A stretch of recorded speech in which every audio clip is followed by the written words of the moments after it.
We have an interesting look at the world as we try and figure out what's going on around us. And I think for a lot of people that they have a very separate view of that which is religious or that which is sacred or that which pertains to God and the world in which they live, which they deem to be secular. And I really think in the body of Messiah, what ends up happening is for certain people, they look at this and go, there's what we do in church and what we do in congregation and what we do in synagogue and what we do when we gather together to do religious stuff. And then there's the rest of the world. And I don't think that God really sees a bifurcation like this. Recently, I went on vacation, and I went on vacation to see my sons, who live far away from me. And so by my going to see them, it meant I couldn't end up being at the congregation for one Friday. And that was something that I missed, okay? And I was really glad to get back after the fact. But the truth of the matter is as I went to see my sons, with each of my two sons, I ended up going to do fun things. And the fun things that I ended up doing were things that weren't necessarily specifically tied to religious behavior. But in the midst of the time that I was able to be away, one of the things that I was really appreciative of is I ended up meeting some people who were folks that I had an affection for, were folks that had similarities to me, were folks that had lived their lives in a fashion where they had become excellent at what they had done.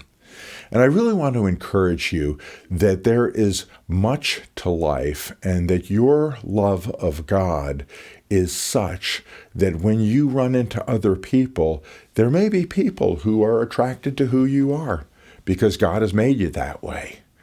There may be other people that you are going to run into whom God intends for you to meet. And I remember many years ago when I was going to college in New York City, and I would take the train in from New Jersey to Manhattan. Well, actually, we took it to Hoboken, and then from Hoboken got on a train called the Path that goes into New York City. And so I would go in, I would come out, and I was doing this 5 to 6 days a week. It was hard work. There was one evening where I was getting out particularly late. I think I was catching the very last train that was out of town. And when I got on the train, I sat next to a guy. And it was kind of like, hi.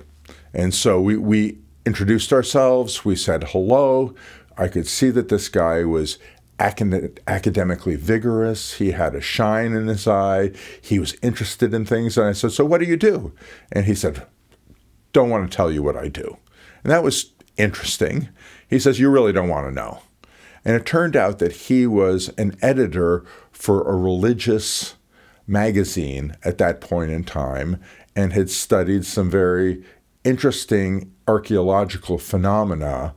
And we ended up developing actually quite a fast friendship over a course of a number of months, and I have no idea where he is now, and I lost track of him after I left New York City. But, there are divine appointments that God has for people. There are people that God intends to bring into our lives and into our worlds. There are people that we have things to give to, and there's people that we can receive from. And I had a couple of events when I was on vacation recently that I would term, like this encounter from 40 years ago, a divine appointment.